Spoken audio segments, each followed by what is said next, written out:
Welcome to In Pursuit of Truth. This is your host, Sir Patrick Maxalot. Boys and girls, the deep state is on the retreat. Doesn't mean they're still not dangerous.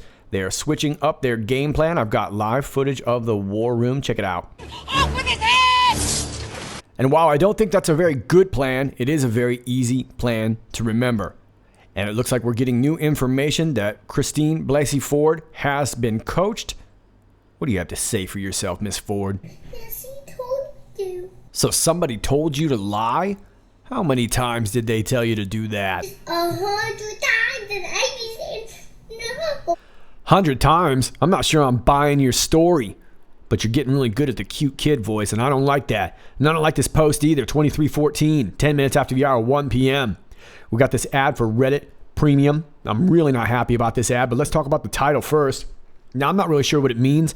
These are one of those things that I usually will find out after I've made a video, or something will kind of lead me to it, usually the next day. But it clearly looks like some sort of message. Now, what my first thought was, in this DOC 93NO, I thought maybe could this be in reference to some sort of document number 93?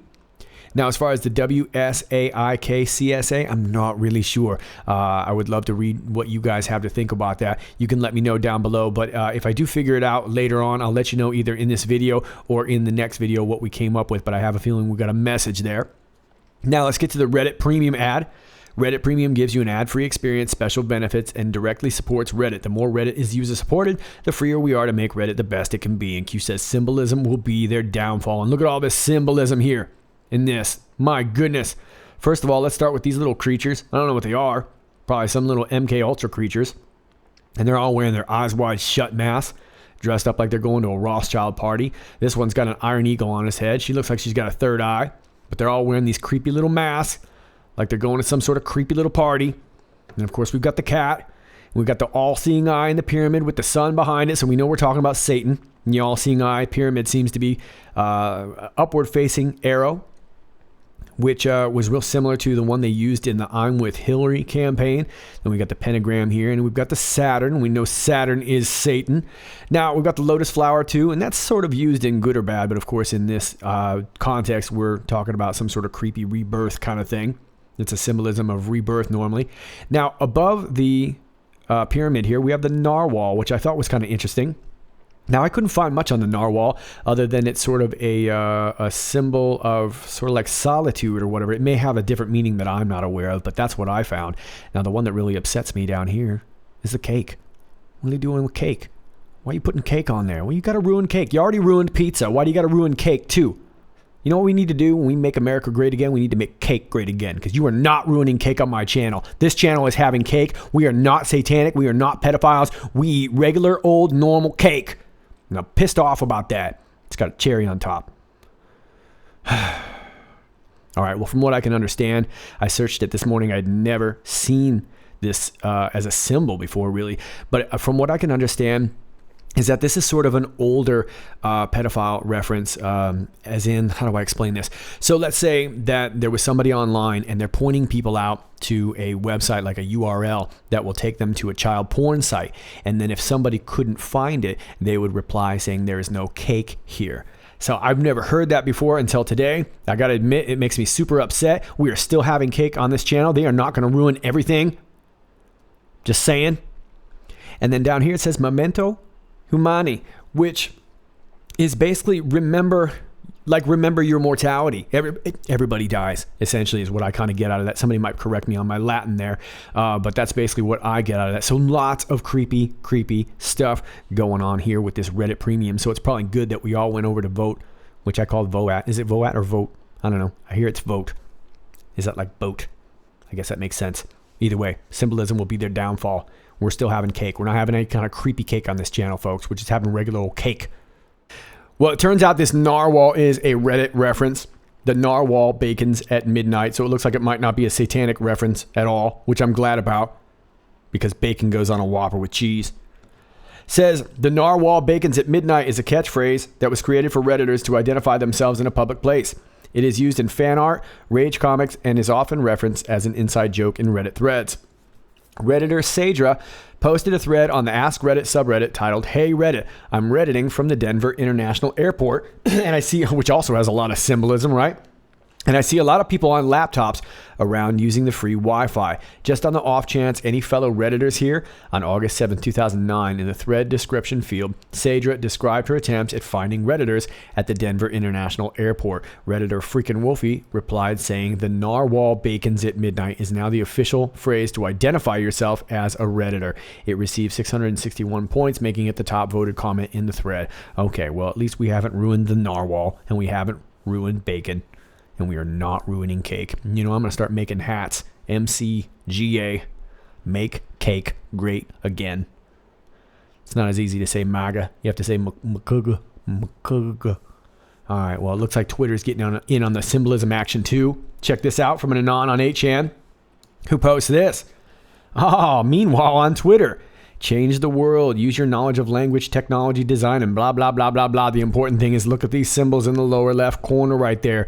Clearly pedophile symbols that we've seen before. And if you have not seen this, or if you're new to this, the symbols that you're seeing at the top is actually from the FBI's official website, recognizing these symbols as pedophile symbols. So this is not a conspiracy theory, boys and girls. If you are new to this, this is a known symbol. We've seen it often. We saw it on Miss Sheila, Miss Jackson. If you're nasty, she was wearing a little ring with that same logo on it. These people are trying to ruin everything. They ruined pizza, and now they're trying to ruin cake.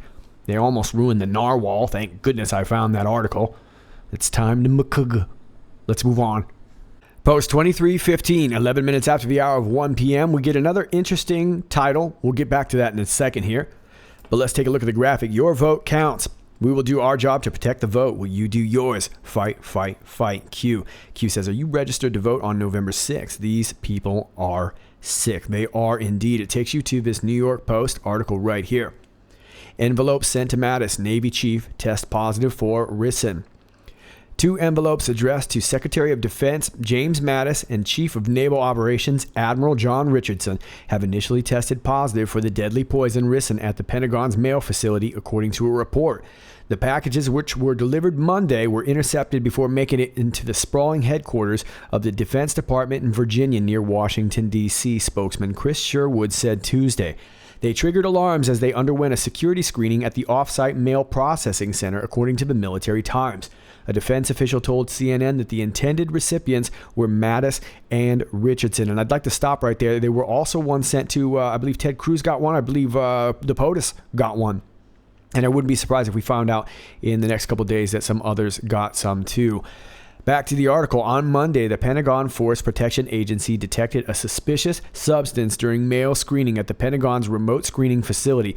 Army Colonel Rob Manning, a Pentagon spokesman, said in a statement.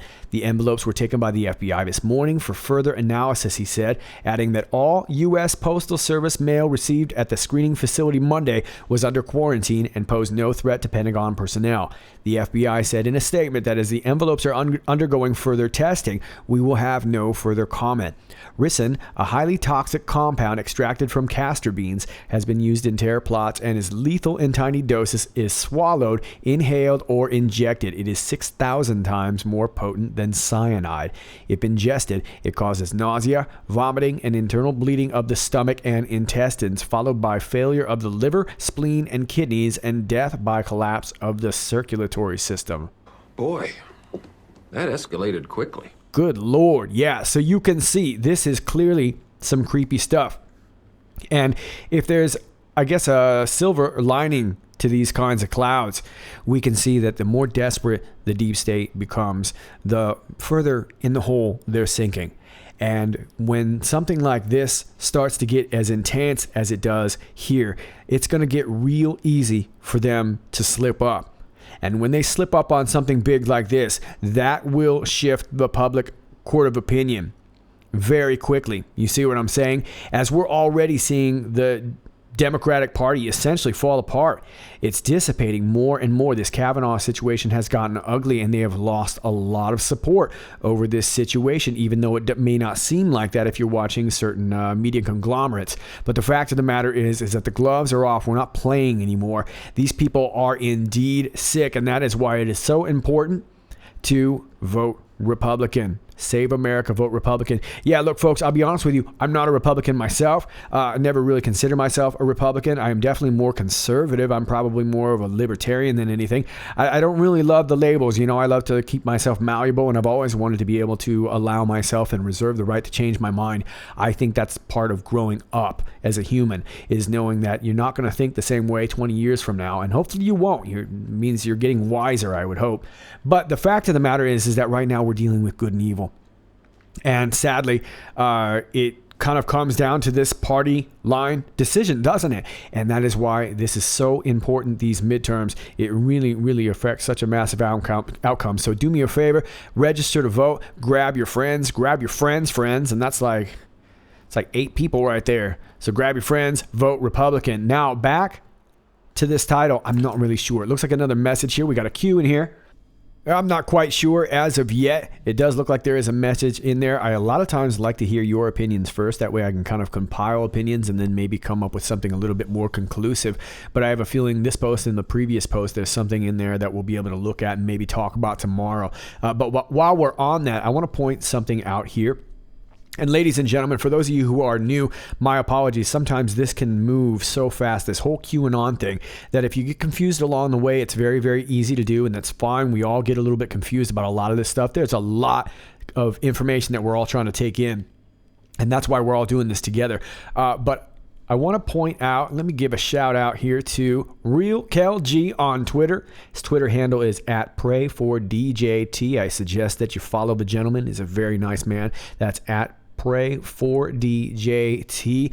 And he didn't post anything in particular, but he did remind me the other day about these codes here. Now, if you take that, actually, let me take you back here to, if you copy these trip codes right here and you go over to Google, and you just dump it into Google search like you can see at the top here, and then go over to the books section, you'll find a lot of great related articles. And this is going to happen for every Q trip code that there is. And you'll notice that the one here is The Field of Fight by Lieutenant General Michael T. Flynn. So there's always a lot of good related material. Now, I've known this. A lot of you have known this. We've talked about this before. We've reported this before. But every couple weeks I get reminded, and I just happen to get reminded by this Real.G. So thanks for reminding me that. And it is very important because a lot of times there's good information on those trip codes. So for those of you who are new, have fun with that. Just dump it into Google right here. Just copy and paste the trip code, put it into Google, and once again, just go under the book section. Let me show you one more time at the top. You'll see that all images, videos go under the books header, and this is where you'll find that material. So hopefully that will help. Thanks to the Real.G for reminding me of that. Let's move on to the next post, 2316. We kind of already talked about it, didn't we? And it's entitled, Save America, Vote Republican, 8 minutes after the hour of 2 p.m. I think we get the idea, right? Let's move on to 2317. 31 minutes after the hour of 2 p.m. Q says 53-47 Q. And we are not talking about the New York Knicks, Washington Wizards preseason game the other day. We are talking about the Kavanaugh hearings. Looks like we got more than enough votes. Looks like some of those on the fence Republicans swung over to the right side of history. Now, I know there's a lot of conflicting views on Judge Kavanaugh. To be quite honest with you, I'm kind of lukewarm on him. I'm always amazed at the daily hate that I get in regards to Kavanaugh. There are the ones that support Kavanaugh fiercely and think I'm a shill because I said this and that about Kavanaugh. And then there's the ones that think I'm saying that I hate Kavanaugh that are going at me too. You can't win either way. To be honest with you, he was probably my second or third choice. I'm kind of lukewarm on him, but it looks like this is part of the plan. That's all that really matters. This is part of the plan. We will see how it plays out. But clearly there's enough votes there. This is what Q is predicting. I'm not sure what the numbers odds are in Vegas, but this is what Q is saying, 53-47. They've had the votes all along. This will, however, likely bring on some military tribunals. It will bring on a D-class, a Whopper with cheese, with bacon, and we'll celebrate with cake. And Rod Rowe will hit the dough. Makuga. Post 2318, 50 minutes after the hour of midnight. We get a couple links here. The first one takes you to the Twitter link of Kevin Shipp, former CIA counterterrorism, counterintelligence, and staff investigator, who says, Ford is not just a liar, she's a puppet. As a former CIA polygraph examiner with a master's level DoD CIA degree in forensic psychophysiology, I can tell you with certainty she has been coached to lie. Also note her breathing during the questions. And this is a link to body language video. This used to be Bombard's body language. Now it's like Body Language Ghost or something. She was kicked off of YouTube for a while. She has a great channel. You guys don't need to turn me on to her. I have been a long time subscriber of this channel already. So, but thanks for sending this to me. This is always great stuff. She does great stuff, and I'm glad to see her back on YouTube. But she's right, and she confirmed a lot of my theories actually yesterday about the whole stirring the coffee thing. So sometimes I use her as a reference about my own feelings, and she does a really good job over there. Now, the second link takes you to this Fox link right here. Christine Blasey Ford, ex-boyfriend, says she helped friend prep for potential polygraph. Grassley sounds alarmed. In a written declaration released Tuesday and obtained by Fox News, an ex-boyfriend of Christine Blasey Ford, the California professor accusing Brett Kavanaugh of sexual assault, directly contradicts her testimony under oath last week that she had never helped anyone prepare for a polygraph examination. The former boyfriend, whose name was redacted in the declaration, also said Ford neither mentioned Kavanaugh nor mentioned she was a victim of sexual misconduct during the time they were dating from about 1992 to 1998. He said he saw Ford going to great lengths to help a woman he believed was her lifelong best friend prepare for a potential polygraph test. He added that the woman had been interviewing for jobs with the FBI and U.S. Attorney's Office. He further claimed that Ford never voiced any fear of flying, even while aboard a propeller plane, and seemingly had no problem living in a very small 500 square foot apartment with one door, apparently contradicting her claims that she could not testify promptly in D.C. because she felt uncomfortable traveling on planes, as well as her suggestion that memories of Kavanaugh's alleged assault prompted her to feel unsafe living in a closed space or one without a second front door. Ford never expressed a fear of close quarters, tight spaces, or places with only one exit, the former boyfriend wrote. However, on Thursday, Ford testified, "I was hoping to avoid getting on an airplane, but I eventually was able to get up the gumption with the help of some friends and get on the plane." She also acknowledged regularly, and in her words, unfortunately, traveling on planes for work and hobbies. So lots more coming out against this, Ford, and we've already known this whole thing was a soup sandwich. Q says, Ford herself coached by the CIA. Well, it shouldn't be surprised. That's her whole family, right? And I imagine her whole family was invited to the farm. And of course, the farm is the sort of the CIA program, summer camp, if you will. Pre-family invite with internship assignment. Stanford. CIA-assisted sex assault sleepers who are targeted based on trusted family backgrounds, geopolitical location relative to families of power, influence, ability to harvest, control, etc. Okay, so this is basically a fancy way of saying that there's a lot of CIA families. You could look at Nellie and Bruce Orr too. They're kind of one of those families too. Now, they might be used in all sorts of walks of life. The CIA is everywhere, right? Could be in your news, could be in sports, could be in entertainment. It could be everywhere. But they're basically all these incestuous families, if you will. And a lot of them go through this kind of trauma. And a lot of that trauma is created by sex assault. And it creates these sleeper cells, if you will. Now, if you'll remember, not too long ago, John Podesta recently sent out a tweet, even though he hadn't tweeted much lately, talking about activating some sleeper cells. And I have a feeling Ford was one of these sleeper cells. Well, they're based on these trusted family backgrounds, families that they know aren't going to talk, these sort of subservient families that know as long as you basically hook them up with some sort of cake gig, if you will, pun intended, and they'll go ahead and just buy into whatever. They may even give up their children and allow them to be assaulted sexually or whatnot. This happens in Hollywood. It happens in entertainment. It happens in sports. It happens in government too. So it should be no surprise. And we dig more and more up every day about Ford's connections to the CIA, but most importantly, her father, her grandfather, and her brother. And we've known this now for some weeks. We've known this for a while. Now, it shouldn't really surprise us. So that's the deal right there. So is this fantasy or reality? Well, it probably is a reality. However, Kavanaugh might be the fantasy part. Q goes on to say normal too, and then we have self-induced in brackets, which she probably did herself since she knew how to coach her friend in this, polygraph test taking. She probably knows exactly how to self-induce her own meditation. We talked about her meditation program yesterday. Now, they've got all sorts of CIA kind of MK Ultra related programs, if you will. And of course, they just talk about, brain studies and whatnot. But this is all done at Stanford, where this Ford supposedly had worked.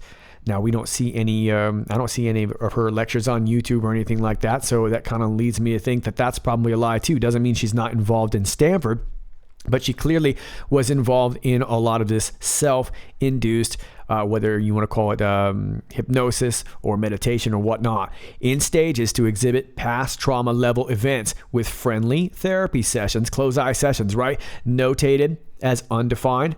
Past trauma exerted to identify mind with feelings with target insertion. So it sounds to me like what probably happened to her was real, but all you got to do is basically insert the identity and you can plug it in for anybody. So if it had not been Kavanaugh, it had been somebody else, she could have pulled the same trick, doing the same thing, and she would have still passed a polygraph. Now, keep in mind, a polygraph's not necessarily a lie detector test. It's used sometimes to kind of guess that, but it's not technically a lie detector test.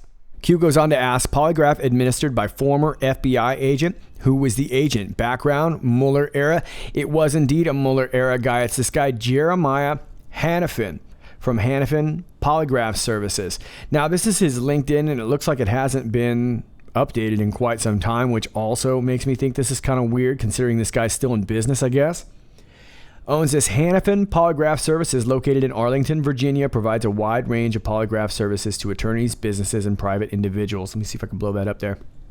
Jerry Hanifin served as a special agent of the Federal Bureau of Investigation for over 24 years. He began his career in the Kansas City, Missouri field office in 1985, where he was assigned to investigate white-collar crime and violent crime matters. He was transferred to Washington, D.C. in 1989, where he worked violent crimes and foreign counterintelligence. After graduating from the Department of Defense Polygraph Institute in 1995, he served as a polygraph examiner until his retirement in 2009.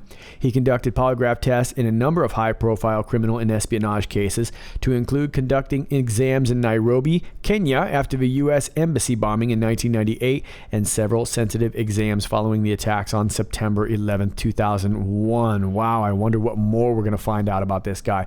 Well, it seems that the dates would line up. That would be a Mueller-era background guy. I have a feeling we're going to find out more about this FBI agent, this Hanifin guy, but he was the one who did it. How many times was a test administered before results satisfactory? I would assume multiple times. I'm not exactly sure how many times exactly. But if Q is implying that there was more than one. Now, she also had admitted that after her grandma's death, she had given a polygraph test or whatever. She seems like she's done this before. She's coached her friend. Everything's weird about this, right?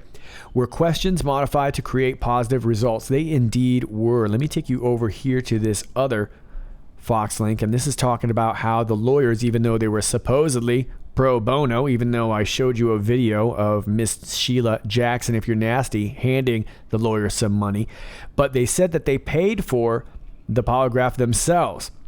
Now it says here, speaking on Wednesday with Shannon Bream on Fox News at Night, Hanifin said that when he administered the polygraph exam, it consisted of just 2 questions. Is any part of your statement false? And did you make up any part of your statement? Well, those are some softball questions, right? Clearly, if some trauma actually happened to her, it would be really easy for her to be very conclusive about her answer. It doesn't have anything to do with Kavanaugh. Well, that was the goal, right? Per past statistical success rates, apply enough false, intensive, private, and public pressure for nominee to resign. Mission failed. Yeah, that was all this really was. They were hoping that they were never really going to look that far into it. They just wanted public opinion to be really bad on Kavanaugh so that there would be a massive demand for them to postpone this thing and therefore get the Democrats basically to be able to postpone through midterms. Well, that didn't happen because what ended up happening is that the president took them on their bait and he said, all right, well, we'll go ahead and do an investigation, and now they're going to have to live with it. Well, that mission failed. Target provided with info to prep, counter. So it looks like both sides were kind of ready for this, but I guess the deep state wasn't ready for us to call them on their bluff, and now they're going to have to eat their words. And, clearly this seems to be a CIA counter. And the CIA, of course, is knee-deep wrapped up with the mainstream media, and I think we all know that. The more you know. Q. Okay, those are your Q posts. Let me hit up a couple headlines for you before I let you go. Q was speaking the other day about the National Suicide Hotline, saying operators are standing by. Look what we got over here off of Boston25news.com. Former FBI employee accused of sexual assault found dead. A man about to go on trial for a brutal child rape case in Massachusetts was found dead in a New York City hotel room. The FBI tells Boston 25 News reporter Bob Ward that Jeffrey R. Wilson, the defendant in this case, was an FBI employee in the New York office. He was terminated when he was charged in the case. Wilson was due in court on Monday for his trial, but over the weekend, he was found dead in a New York City hotel room of apparent suicide. The disturbing charges against Wilson are detailed in the indictments. Wilson was facing 2 counts of child rape with force and 6 counts of indecent assault and battery on a child under 14 years old.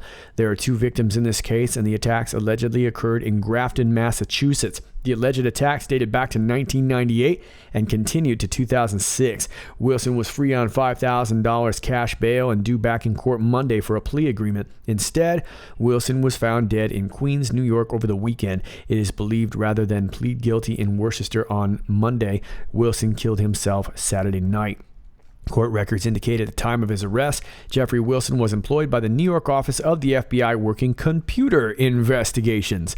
The New York FBI confirmed at the time of his death, Wilson was no longer working for them, but court records indicate when the FBI was informed of the indictments against Wilson, the federal agency conducted its own investigation. In Worcester Superior Court Monday morning, the district attorney's office notified the judge of Wilson's apparent suicide, and the case was effectively closed as the prosecution of Wilson could not go forward. Okay, so it looks like they're not probably going to even try and look more deeper into this. So there you go. Let's move you over here. We were talking yesterday about all the guns that were stolen. Looks like they made a couple of arrests here in Tennessee. Hundreds of guns have been recovered near Chicago after they were stolen from a local UPS distribution center. 2 suspects have been charged. 1 suspect is in custody. Authorities are looking for 24-year-old Roland Jackson from Chicago. The guns were recovered in Midlothian, which is about 30 miles outside of downtown Chicago, so they sure made them out of Tennessee, right? The ATF Chicago is offering a $5,000 reward for information on the suspect. Call 1-800-ATF-GUNS. That's 1-800-ATF-GUNS if you have any extra information. And this was the original tweet. Hundreds of guns stolen from a UPS distribution center in Memphis, Tennessee have been recovered in Midlothian. 2 suspects charged, 1 in custody. Okay, so there you go. We've got a little bit more knowledge in this case, but this one is really, really disturbing. Tons of guns. Who knows if all the guns have been recovered yet or not? It says the guns were recovered, but it doesn't say all the guns. I'm not really sure. We'll see. From WTSP.com, 10 News, heads up, MacDill Air Force Base to test alarms over the next few days. Crews at MacDill Air Force Base are expected to test alarm systems over the next several days. The Operation Readiness exercise runs from Tuesday through Friday. Don't be alarmed by our alarms, a Facebook post from MacDill read. You may hear sirens and see us in this gear. The post also shows 2 people dressed in hazmat uniforms. All right, so we know if you've been following QAnon by now, anytime they talk about tests or things like that, we can usually guess that something is about to go down. And what's about to go down? This emergency broadcast system message, right? And now we've got a suit. This is off of Politico. Suit seeks to block Trump from sending presidential alerts to phones. 3 New Yorkers are suing in federal court to try and halt a test scheduled for Wednesday of a system that allows President Donald Trump or any future president to send alert messages to the cell phones of all Americans. The activists filed the suit last week in U.S. District Court in Manhattan, arguing that the system violates their free speech rights and constitutes an unconstitutional seizure of their electronic devices. The first ever national test of the presidential alert system for mobile phones and similar devices was originally planned for September 20th, but it was delayed due to the onslaught from Hurricane Florence. Wireless phone users have the ability to opt out of most alerts sent under the Integrated Public Alert and Warning System run by the Federal Emergency Management Agency. While some users can choose not to receive regional messages and so-called Amber Alerts regarding missing or endangered children under federal rules, receipt of the top-level presidential alerts is mandatory. In the new lawsuit, J.B. Nicholas, Christine Rakowski, and Leanne Nikitovich contend that the system will effectively turn them into government loudspeakers that would allow Trump or others to disseminate propaganda. A law signed by President Barack Obama in 2016 says that, except for testing, the emergency alert system shall not be used to transmit a message that does not relate to a natural disaster, act of terrorism, or other man-made disaster or threat to public safety. All right, so look, I've got mixed feelings about this too, but I have a feeling this may be a very necessary message coming tomorrow. Let me know what you guys get. It will be about 2 in the morning for me. I will try to pop up and see what happens. But in case I don't, maybe if you guys can film me or show screenshots of your message, I'd be really curious to see what your reactions are, what this is. It might very well just be a test. It might be coinciding with the Kavanaugh nomination vote. Not really sure, but I think we're all very interested to see what this is going to be. Now, I would not like this to be a regular thing for sure. I most certainly don't think it's a good idea for any president to regularly be texting people or anything like that. I don't think it's going to be used like that, but I have a feeling that some comms are going to go down. So if today gets a little bit wonky for you, just know that it is probably related to this. Keep calm, save screenshots, and let me know what's going on, and we'll all hope for the best. That is all I got for you today, ladies and gentlemen. As always, if you like this video, please click like, share, and subscribe. Thanks to all of you who already do that. If you're new to my channel, please know that from time to time you will be unsubscribed and unnotified and all that stuff. It's just the way of the world these days. We are at war, but thank you for joining me. And all my links down below to my Gab, my BitChute, my Real.Video. Let's see, my Twitter is at IPOT1776. That's at IPOT1776. You can always get a hold of me over there too. I love to tweet, usually after a couple hours after making a video. I like to get on and chat with you guys. Let's see, my email, my Patreon link down below if you'd like to support the channel. And that's about all I got for you. I am Sir Patrick Knack. Until next time.